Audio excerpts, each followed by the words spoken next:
భూ సమస్యను పరిష్కరించాలని కోరుతూ ఓ రైతు పురుగుల మందు డబ్బాతో సెల్ టవర్ ఎక్కాడు. ఈ ఘటన రాజన్న సిరిసిల్ల జిల్లా చందుర్తి మండలంలో చోటు చేసుకుంది.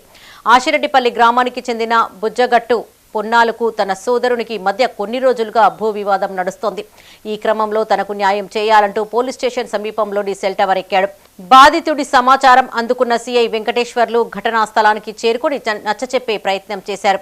చివరికి న్యాయం జరిగేలా చూస్తానని సీఐ హామీ ఇవ్వడంతో బాధితుడు టవర్ దిగి వచ్చాడు.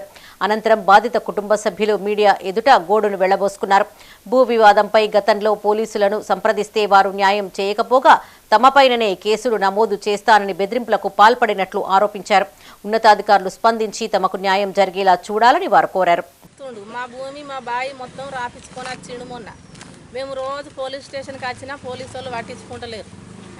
కేసు పెట్టినాం, మోటార్ ఎత్తుకపోయిండు సార్ అని కేసు పెడితే సిఐ సార్ ఏమంటుండు, నిన్ను జైలు తోలుతా, నిన్ను స్టేషన్కి పట్టిస్తా, నీ మీద కేసులు పెడతా అని బెదిరించిండు మొన్న సిఐ సారు.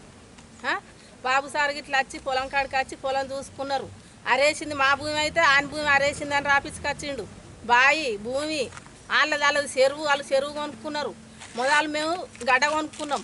గడ్డ కొనుక్కుంటే ఇప్పుడు మీకు భూమి లేదు ఏం లేదు మొత్తం నాదేనని మా మరిది రోజు మాకు టార్చర్ పెడుతుండు. 17 ఏళ్ళ 20 ఏళ్ళు అవుతుంది.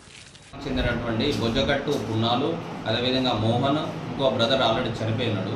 వీళ్ళకి సంబంధించిన ఆస్తి వ్యవసాయ భూమికి సంబంధించిన విషయంలో వాళ్ళు కొంచెం నీళ్ళు ఇవ్వడం లేదు, వ్యవసాయ బావి నుండని అదేవిధంగా కొంత భూమి కలిసేది ఉందని చెప్పి వీళ్ళకు గత కొన్ని రోజుల కింద గొడవ అయితే వాళ్ళిద్దరిని కూడా నేను ఎంఆర్ఓ ముందు బైండ్ ఓవర్ చేసినాను. అదే క్రమంలో వీళ్ళు వాళ్ళ పెద్ద మనుషుల సమక్షంలో కూడా మాట్లాడుకొని ట్రై చేసినారు, కానీ కాలేదు. మీన్ వైల్ ఇతను ఏం చేసిందంటే నా తమ్ముడు నా వ్యవసాయ భూమిలో నీళ్ళు ఇవ్వడం లేదు అని చెప్పి ఈరోజు ఈ యొక్క ముందు పోలీస్ స్టేషన్ ఎంఆర్ఓ ఆఫీస్ ముందు ఉన్నటువంటి సెల్ టవర్ ఎక్కినాడు.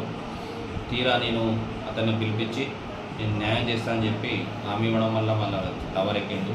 సో ఆ సందర్భంగా నేను తెలియజేయనగా ఎవరైనా ఆ విధంగా చట్ట వ్యతిరేక పనులు చేస్తే మాత్రం ఇబ్బంది లేదు. టవర్ ఎక్కారని చెప్పి బ్లాక్మెయిల్ చేయకూడదు. ఆత్మహత్య చేయడం కూడా నేరమే. అతన్ని ఈ విధంగా చేసినందుకు కూడా మేము చట్ట ప్రకారం చర్యలు తీసుకుంటాం.